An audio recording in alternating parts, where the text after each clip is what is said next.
Hello everyone, and welcome back to World of Warships Blitz with Terry. Today I'm feeling slightly patriotic because today we are looking at the first Commonwealth ship, the HMAS Perth. This is the Perth. We have a new line in the tech tree really. I mean, we will have at some point, but this one starts out with the Tier 6 Premium Light Cruiser, the Perth. And the Perth is a Leander class cruiser. Now, while I was recording games earlier, I was over in Discord, and people pointed out to me in the chat that said, hey, there's actually an amazing Jingles video that this talks about the history of all the Leander class. So I'll link that here because it really is very good. But the Perth itself is a modified Leander class. So not the original Leander, but kind of like a second batch. Started out as a British ship, and they get, well, very distinctively, two smokestacks, because they have separated out the engine rooms somewhat, and that's why we have two of them rather than just one on the Leanders. But other than that, it's pretty much a Leander class light cruiser. And the Perth with the Royal Australian Navy was, well, quite busy, mostly around the Mediterranean, but also in the Pacific.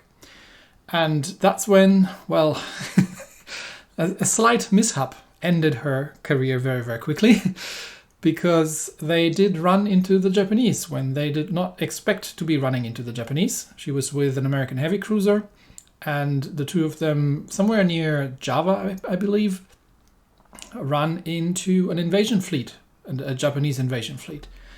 And the Japanese somewhat panicked and launched all the torpedoes at these ships. They missed most of them at the beginning, but she eventually ran into the Mogami. And I think she ate some Mogami torps, which led to her, going down very, very decisively, not being afloat anymore. But the Japanese were launching so many torpedoes that they ended up sinking a bunch of their own transport ships. So there must have been a little bit of an embarrassment for both sides, really. But that's how the Perth was lost. Other than that, well, it's a Leander, really. And if we are actually comparing the Perth and the Leander, it will become relatively clear how similar these ships are. So I'm going to just quickly set the Leander up the same way like I have the Perth, because I have experimented around a little bit with different kinds of setups, and just to see what we can do with it. But 20,000 hit points, 7, 10, 7, 6, and we've got pretty much the identical armor layout. If we take the camo off here from the Leander, then that'll look the same thing. Right, there. Okay, so Leander has ever so slightly more hit points than Perth, but it's really marginal. And pretty much the same armor, but the one smokestack. The maneuverability on both ships is very similar. If anything, the Leander is a little bit more maneuverable than the Perth. When it comes to the guns, the Leander actually has different guns.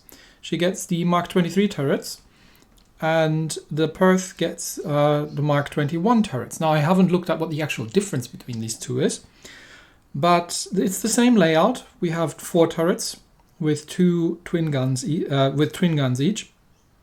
We got 2 forward, 2 aft super firing. The Leander, being on the traditional British light cruiser line, obviously fires only armor piercing. The Perth, on the other hand, can switch to high explosive.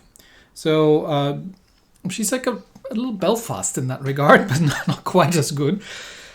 The high explosive really is nothing to write home about, but the armor piercing isn't really either. So oftentimes, at least with the Perth, you can, at long range, occasionally set fires. With the Leander, you're, out of luck in that regard. The torpedo tubes on the Leander was the first ship that started really disappointing me a little bit in the British light cruiser line. let's have a very quick look, because if we are looking at the British light cruisers, at Tier 5, the Emerald, Emerald still had the single gun layout. So you have the single turret, not actual turrets with multiple barrels, but you just got the single gun turrets scattered all around the ship. But she got 12 torpedoes, 6 on each side, and a smoke screen, and that was kind of all around. It's not a bad ship at Tier 5, the Emerald. The Leander at Tier 6 was slightly different, because, well, she only gets 2 quad launchers, and that whole story continues alongside with the Fiji and with the Emerald, going up to Tier 7 and 8. So with the, well, relatively high difficulty to play against battleships in these things, I found the distinct lack of torpedoes somewhat disheartening. But it's still playable. The Perth has the exact same torpedoes as the Leander does. In terms of AA, the Leander is better than the Perth, which is disappointing again that you are playing a Tech 3 ship that's better in that regard. The one thing that the Perth has got going for her is an excellent concealment. So the Leander was already a very sneaky ship, but the Perth brings it to a new level, which we'll get to it with the equipment in a second.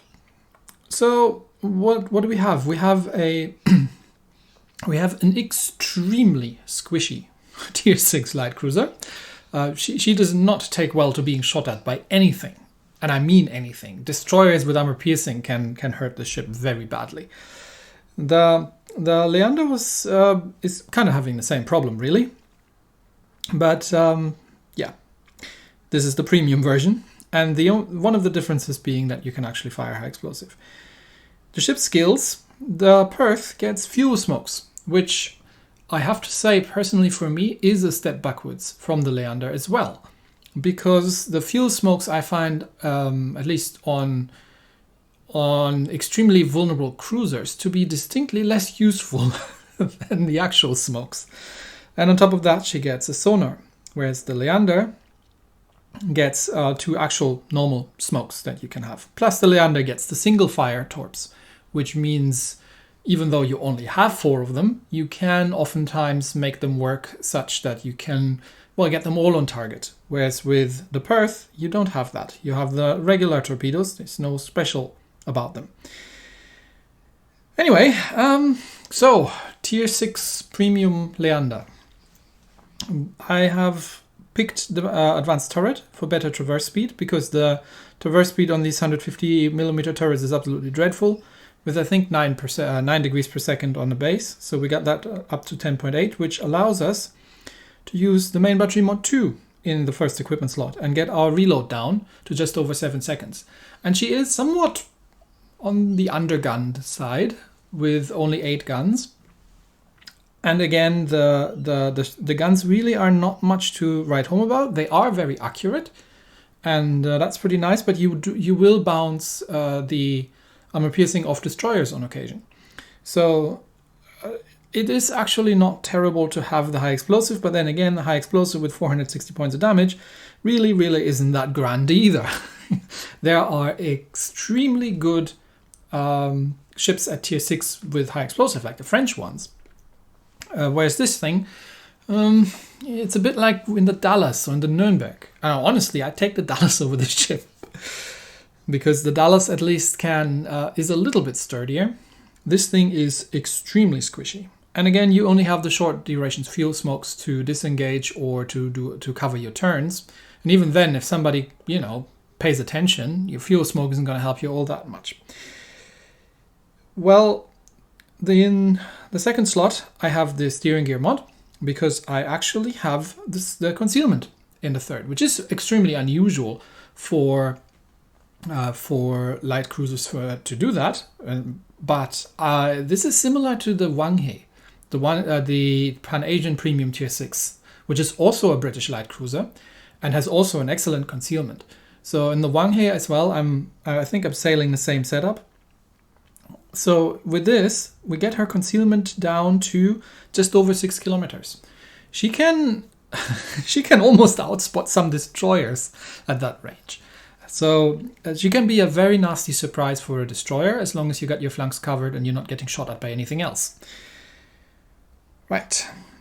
Supplies wise, I have actually set her up for concealment, but it's extremely advisable as well to use the preventive maintenance pack.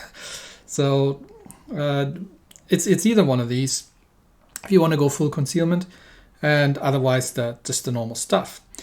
You will notice that I don't have a commander in here, which, well, because there isn't any. So far I haven't found a Commonwealth commander in anywhere, and I don't know if he's in the Blitz Pass anywhere. I looked earlier, but I'm pretty sure I haven't seen any, because that's only a portrait. So we'll have a very quick look and see if there's anything in here. Oh, there he is. Okay. So right, I looked at this earlier, and I'm pretty certain I haven't seen him. So I thought there wasn't actually any commander. So I've been sailing without the commander, which of course, well, you would want a commander. What kind of commander skills would you want in this ship? Well, we don't really know what the Commonwealth line is going to be like. So, meh. Probably just really picking some standard sets like the torpedo alert, the artillery maintenance. You don't get a great AA. You don't have a defensive AA, so none of that. You might take recon and surveillance, maybe. Battlefield support might make sense if the main line gets AA. Mistweaver, yeah, you could take that for the fuel smokes, but you only get 3 of them as well, so it's not a huge amount. There's really not that many specialized commander skills that would fit in here. But yeah, anyway, as you can see, I'm pretty sure I looked earlier and there wasn't any. Maybe that has been fixed, but yeah, that's why I've been sailing without the commander the whole time. But yeah, it's fine. It's not such a huge difference, especially not at mid-tier. All right then, so the Perth, the extremely squishy Leander that can fire high explosive. Let's play. In our first battle, we are on Trident and we're top tier against Fuso, New York. Don't underestimate what a tier 5 battleship can do to you. It's pretty annoying. But we do have 3 destroyers in the enemy team, so definitely that's what we're going to be shooting at. And we've got a Raimondo Montecuccoli with us, who can do some help with that as well. Alright then, mid-tier battle. There's always something strange happening in mid-tier battles. But again, on domination, I'm probably going to head into A. Remember, I do have a relatively good concealment in this ship, so I can use that island just to shield me from any battleships that are showing up here. And I can, well, see if there are any destroyers that need shooting at, and just generally support the kamikaze here. At least no carriers. That's something, because all your concealment doesn't help you if there's a carrier spotting. Okay, let's see where kamikaze is going. It'd be nice if he went into A and spotted, but again, with my concealment, I may as well do the spotting myself. So let's see what we end up with finding. Usually you find, with 3 destroyers in the game, you find at least one of them heading into A cap. So kamikaze decides, nope, I'm not having any of that capture circle business. So okay, it's up to the cruisers to do that then. No worries. Okay, 1 destroyer is in the capture circle. He's kind of come around between these 2 islands, almost guaranteed. And yeah, there's the Fubuki. Okay, hello. Surprise. Okay, Hydra up just in case he's getting some torpedoes, but I don't even know if he realized that I'm here and shooting at him, because he's most definitely buggering off. So I'm just being careful if there are any torps coming, but there don't seem to be any torpedoes coming. Now there's a Fuso, now that's a problem. So over to the high explosive, and this is a good time to use my fuel smoke, and hopefully I'll be able to turn.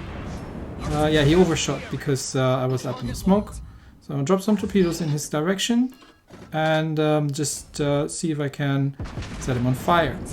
The angles of the torpedoes are actually a lot better towards the rear than forward, so I think he might be dodging those. So running away and kiting away from things is generally a good strategy to go. Okay, there comes the Fuso again, and I am giving an uncomfortable amount of broadside, so I got pretty lucky there that he shot a little bit short. And I don't think the torpedoes have hit anything. And there's Fubuki again, okay. So they might probably, yep, there come the Fubuki torps. And there's a Mutsuki over there as well. Okay. I'm not going to try and torp that guy. I'm just going to drop some torpedoes in that direction in case the Fuso comes around the corner, but I don't know where he went. So let's turn back around and open up fire at the destroyers. So I did say earlier the armor piercing wasn't 100% reliable against destroyers. It isn't, especially against things like German destroyers or American destroyers. But against Japanese destroyers, you generally do have reliable penetrations. Okay, there's Fuso again. Please shoot at someone else, not at me. Now back to the high explosive because the DDs have gone unspotted. Now Warspite here. There was a Mutsuki over there, but he's of course not. He's busy shooting at, slugging it out with the Fuso. And there is a Fubuki in the center. There are two battleships on the other side. They're chased by a destroyer as well, and the Raimondo Montecuccoli looks very low. So okay, I decide, okay, I'm gonna help out over here, see if I can do something about Fubuki. That other destroyer there, which is chasing our other two battleships. Okay, so Trento is dead, and yes, I am definitely chasing Fubuki here, and doing my destroyer hunting things. Yeah, we got a semi-pen. So in any other ship, this would have probably been easier, because again you only have 8 guns, so it's not a great amount. But like I said, they are relatively precise, and the Montecuccoli survives and manages to take out the destroyer. Okay, we captured that. Fuso takes out the Warspite, and Fubuki over there is next because he's chasing to one of our battleships, which is on relatively low health. So I'm gonna go and chase that guy just to make sure that they're not getting anywhere near the capture circles. Yeah. You generally want to be at range, especially against battleships with this thing, and drop torpedoes behind you in your wake. That is, if you remember the clip from the intro, that's kind of where your ship shines pretty well. Okay, there's a New York, but he is on extremely low health, so he's probably down, which leaves the Fuso and one of the destroyers over at A Cup. Okay. Okay, Fubuki has taken out the Fuso after I killed him. There's nothing we can do about that, but we have been relatively lucky so far. We haven't taken many shots, so we can head back towards A and just make sure we defend that, but the battle should be pretty much in the bag. So it's just a matter of cleaning these two up. And Montecuccoli is still alive, to my surprise. I thought he'd be dead by now. But yeah. Life of tier 6 light cruisers is generally short and exciting. Alright, there's the Fuso. So let's see if we can get some shots off. Oh, there's the Mutsuki. Okay, is he shooting at me or is he shooting at the Montecuccoli? No, he just killed the Montecuccoli. Okay, smoke up just in case the Mutsuki has got any torpedoes away, because at this range I'm not super sure. But I don't have a Hydro left. I want to make sure he doesn't know where I am. Okay, he's turning, so I can drop some torps in his general direction. It's like here-ish maybe. Okay, now the Fuso is obviously shooting at me, so I do need to be careful that I'm not giving broadside. Yeah, there's some Mutsuki torps. Okay, Icarus takes him out before I even get a chance to torp him. But hey, such is tier 6 tier 6 gameplay. Okay, Fuso is the last remaining ship. Now we just need to clean it up. Not a huge amount of damage, but you can do like 50,000 points of damage relatively easily in this ship if you are maintaining your distance. And even though you only have a 4% fire chance, you effectively have the Dallas's guns, only that you get fewer of them. Which is that's, you know, that's still something you can do. Okay, my fuel smoke's almost off cooldown, so I'm gonna use it. I'm gonna use it before the turn, just so the Fuso doesn't know when I'm turning. It was a little bit early here, Should have turned right after I popped the smoke, but I did want to get a little bit closer just to get those torpedoes away. And this means I'm caught broadsiding on, but I think Fuso is not having main guns ready. So the torpedoes should hit, and now it's just to dodge the Fuso shells, and there she goes. Okay. Yes, so you can rush ships and use the fuel smoke to you know, turn and disengage, but honestly, personally, I would have preferred a proper smoke where I can actually stay in for a little bit and turn the ship around, get the torpedoes from the other side away without necessarily giving my broadside again after a couple of seconds. But yeah, so you do see the guns are, even though you just get 8 of them, the guns are pretty good. Now let's do a second one, because I have one that turned out to be a little bit of a nail biter in the end. In the second battle, we're again on top tier, playing on Aurora this time, and we have a carrier in play on the enemy side. So, I mean, mid-tier carrier is not hugely dangerous, but if you have a ship that only has 20,000 hit points, you still do need to watch out. And the AA of the Perth is even worse than on the Leander. But we do have, again, 3 destroyers in the enemy team, so we've got some shooting to do, hopefully. Let's see how this whole thing turns out. Usually I would have said, okay, with my concealment, I'll go rush forward because there's only 1 battleship on the enemy team. But with a carrier in play, I'm going to take cover beside the island here and try to give a little bit of AA cover. The Queen Elizabeth probably doesn't want to poke his nose out with 3 destroyers on their own, so we'll see what he's capable of. And there comes some dive bombers and some torpedo bombers my way. They're probably going to go for the destroyers. The carrier player is definitely not completely incapable by the looks of it. So he spots a destroyer, tries to go for the destroyer. And we've got a Fubuki spotted from our carrier, so I can start opening up on that thing. And let's get some shots in. Yep, there's a bounce on the Fubuki. That happens occasionally with these guns, especially at range. But do need to dodge that dive bomber drop. And there's a Trento. Now Trento is, I think, a heavy cruiser, so I do need to be a little bit careful and dodge those shots, because again, the Perth, just like the Leander, is extremely squishy. Still using armor piercing just to see how much I can do. There comes some battleship shells, and I need to dodge those and dodge under the Trento shots. Trento has long range torps as well, so I do need to watch out for those two. Okay, lots of things shooting at me, and the Trento decides to smoke up. Plus there comes the carrier, so I'm backing off a little bit here. Switching back to the high explosive and see if I can dodge some more New York shots coming in. You do really have to be careful with the battleships.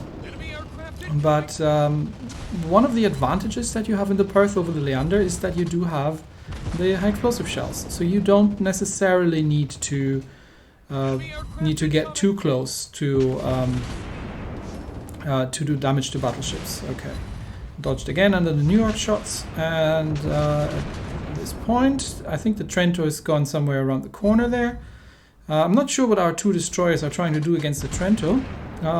You really don't want to win these things, but okay. So I'm using the fuel smoke here, just to, I mean, the New York just fired just a second after I popped the smoke, but I mean, I didn't know he would do that, so I can use that to turn around and just drop some torpedoes and see if I can set a fire on the New York.